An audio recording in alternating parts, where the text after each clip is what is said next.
Shadow and Soul is, according to me, the book that I have taken the most liberties and chances with. I'm not worried about how people will accept it, but I am aware that the storyline is very unconventional. My heroine is Devika. She's 36 years old. She's the wife of a doctor who is a district doctor, and they live in a beautiful ancestral home in a city called Sonarpur. And she has a 14-year-old son. And she has their marriage has fallen into this kind of complete dullness where she's taken for granted by her doctor husband as, she's a little more than, somebody who has to work around the house. And there is in her, this desire for a little more. To this household, with this, and her life is her 14-year-old son at that point in time. Into this household comes a 27-year-old artist, very aloof, very, removed from everybody, doesn't want to talk to people. He wears faded blue jeans and he wears a faded t-shirt, has a mobile. He's come down to from Kolkata to stay in this village and explore the, the surroundings. And somehow this boy, he, seeing Devika's situation, he's kind of sympathetic to, how empty and how meaningless her daily life is. And he sees in her that spark, and the two of them kind of become friends first.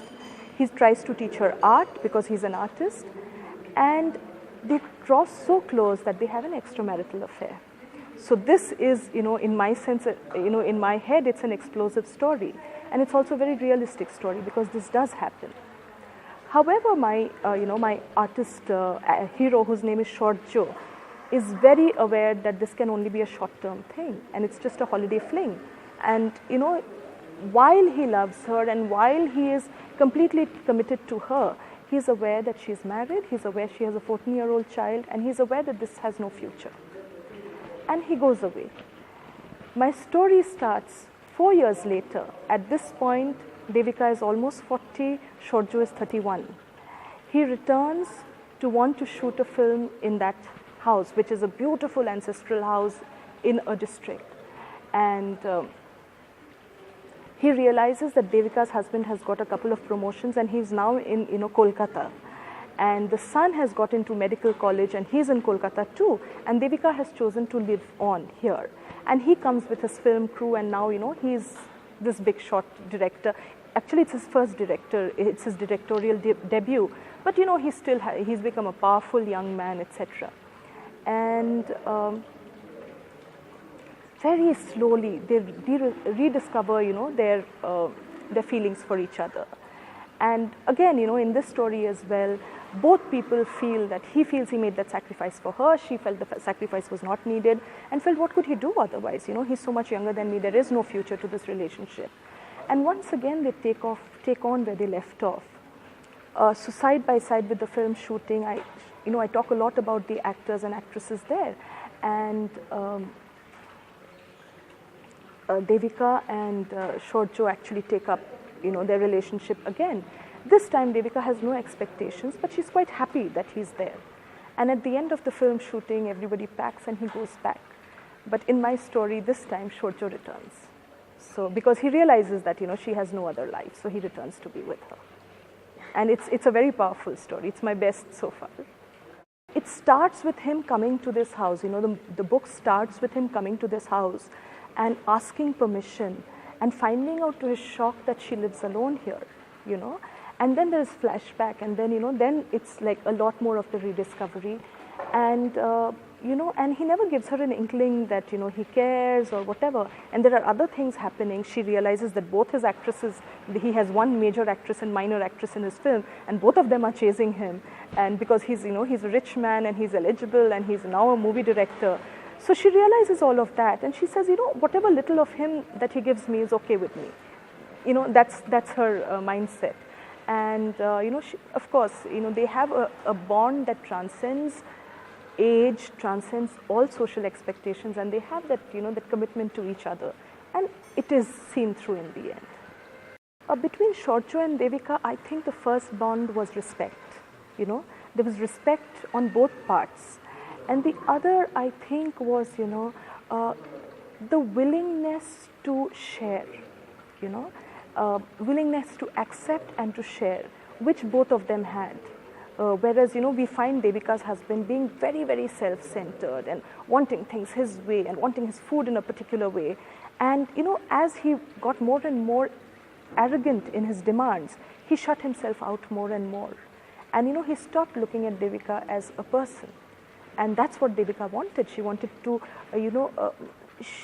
she was real. I think somewhere she was feeling that, she was sold into this idea of marriage as, fulfillment. And, 16 or 18 years into her marriage, she realized there's no fulfillment. She, you don't have much scope for fulfillment if the marriage doesn't work. And which is why she's willing to, explore. And it's not that she thought one day, oh, I must have an affair, and she goes out and has an affair. It's not that. It's very slowly, very steadily that, it falls into place. I think more than arrogance, I feel very strongly about the position women have in society. So in Gauri's story that I was relating, her being somebody thrown aside by fate because she did not get married on time and she's very poor. Or, a man who marries a woman who's perfectly wonderful, but, he just starts taking her for granted because, it doesn't fit into his larger scheme of what he wants to do. He wants to be a very successful doctor. He wants to have a standing in society. All of that is fulfilled in other ways. He wants his things in a particular way, but he doesn't look at the woman who's sharing his life every day. And the loneliness of that woman is, what I'm focusing. And it's not really arrogance. It's more that, when we have somebody who doesn't have an option in India, whether it's, a servant maid in your house, whether it's your child, whether it's a younger sibling, whether it's a classmate you're bullying, when you have somebody in your, who's supposedly inferior to you, then in India it brings out a bullying tendency in us. And that's what I think has happened in this particular marriage.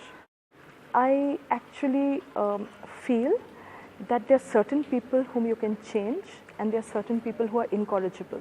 And I think everybody, because I've known people who've been married to alcoholics, wife beaters, schizophrenic, and they've stayed on with the person, or even people who just belittle them, and they've stayed on in the marriage because, at least it's better to be married than to be alone. And I feel that every woman should take that choice for herself, that do I want to take this or do I want out? And I'm not saying that you should want out because, in Gauri's case, she stayed without any information about or any message from, Shashwat for 7 years.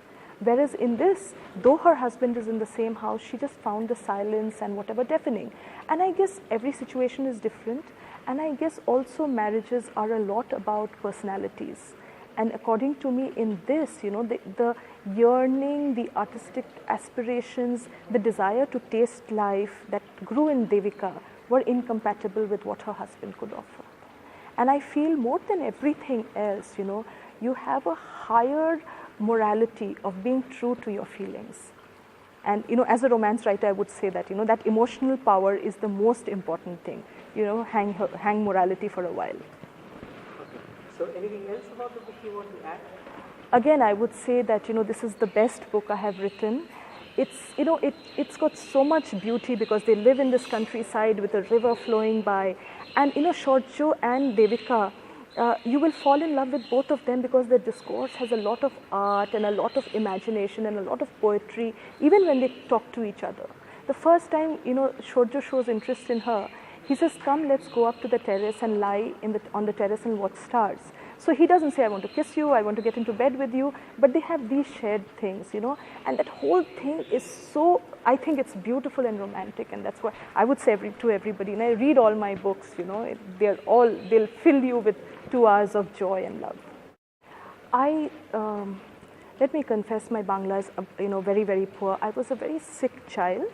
And therefore, it was just enough that I was passing every class. Nobody ever tried to teach me more than, I needed to learn, which is a loss to me, I think. And I'm recovering that now by, learning Robindra Sangeet at this age with a, bad voice. But I just feel that I'm rediscovering some of the things that I missed out on my childhood. So, Bangla is not something that I really understood. My other language is Hindi, which I'm, almost more fluent. At least I read and write Hindi, which I don't very fluently with Bangla. The problem with Hindi is it's a regional language, and the region I grew up in has the low Hindi. So if I write Bihari Hindi, which is very natural to me, no self-respecting, Hindi writer would say, yeah, this is good writing, because all the links would be all over the place, and it is a low class of Hindi. So by default, I'm left with English. But yes, another reason why I write these stories about Bangla culture is, every little thing from Saraswati Pujo to, the Shidur Khela to everything, is so rich and powerful. And, it's a very powerful image in my head, and I write that.